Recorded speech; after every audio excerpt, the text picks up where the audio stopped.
The return of Jonathan Kent continues in Superman number 8, but is it any better than the last issue? What's up, everybody? I'm Stan, and welcome to Detail Comics, where we go over comics in detail. This is an irate review, the show where I go over a comic book, its story, its art, give you my impressions, and let you know whether it's something you need to go back to the comic book shop for or not. Make sure you subscribe to get more of these every single week. The book that I want to talk about is Michael Bendis' Superman number 8, and overall, I think that it is a very good-looking book. We've got Mr. Prado, we've got Mr. Ivan Reyes, we've got Michael Bendis writing some sort of story, but that's where things start to fall apart. Overall, I haven't necessarily been impressed with Superman from the beginning, from Man of Steel and then onwards, but let's dive in and see if there's anything that's kind of redeeming about this particular issue, even though I said I wasn't going to be picking it up. Over the last 2 issues, we've seen the return of Jonathan Kent from space and from what seems to be the clutches of his grandfather, Jor-El. And where we pick up inside issue number 8 is a continuation of the story, the backstory that John is giving us, even as a much older, aged-up 17-year-old version, which we'll get to in a little bit.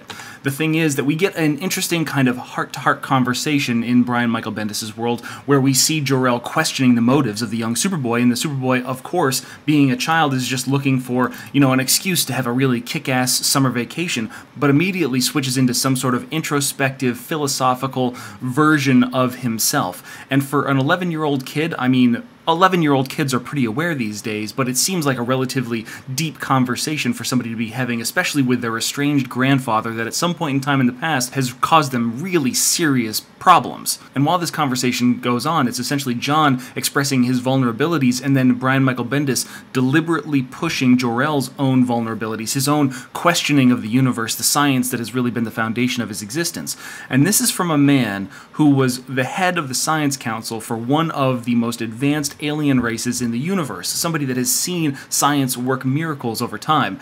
And all of a sudden now, after being pulled back through the Oz effect and all that stuff, after being pulled back into a previous version, watching over his son, experiencing a whole array of new things, and now he's finally questioning himself. This seems like a philosophical journey that would have taken place years ago if we were following along with a continuity established by other writers.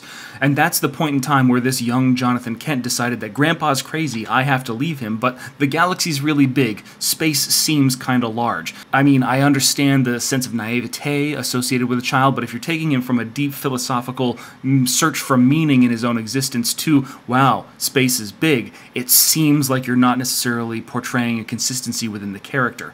And then we get back to the humanization of Superman. We see Clark just take off out of the Bermuda Triangle, where the new Fortress of Solitude is, and search for something to hit or take out his frustration on. He can't be this kind of out-of-control person looking for another asteroid to blow to pieces every time he has some sort of temper tantrum, which I feel is a disservice to the Superman character. There are certain circumstances where the humanization of Superman seems to work, but the Superman that I know, or the Superman that appeals to me, is above the petty impulses of, frustration and anger and those kind of things. The humanitarian aspect, the compassion, the care for others, regardless of whether they're from his race, because he is an alien or not, that is the real beacon of Superman, not necessarily the more human aspects. I find that makes him weaker than he really should be in terms of character. But he does unfortunately find Mongol for Mongol's sake, smashes him across the face, goes back to Lois Lane, and they find that, yes, absolutely, this is their son, and he needs to tell his dad everything. Another issue that we're going to run into is that as we're going through this trip through the galaxy, it seems like John is aging up. He is no longer the 11-year-old boy. He seems to be drawn a little bit closer to like 12, 13, getting on to 14 before they make it anywhere outside of what we know. The guest appearance of Kilowog and Arisia are nice, but with the current commotion that's going on in the Justice League, you would think that the notification would have made it back to Superman that his son is somewhere out there fighting space crime with some odd other Kryptonian.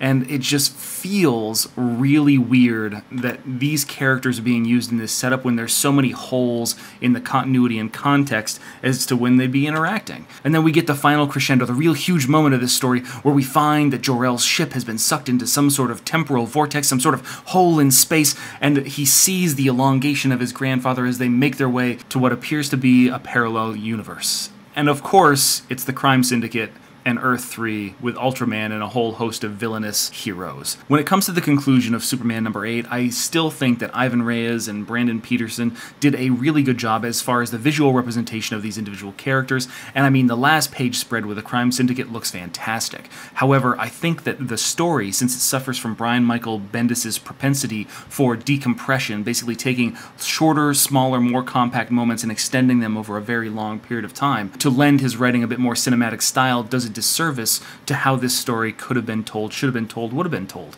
Of course, I'm not necessarily a writer that's on staff for DC. What I'm getting from this is that there is going to be zero consistency between the Action Comics and the Superman series from Brian Michael Bendis and the rest of the DC universe, making this essentially an independent entity. If you want Superman, this is the only place that you're really going to find a dedicated set of Superman stories. But if you want actual Superman, or Superman interacting with the rest of a universe that is actually important, or the cosmic actions that he's helping to unleash, you're going to have to go someplace completely different for that.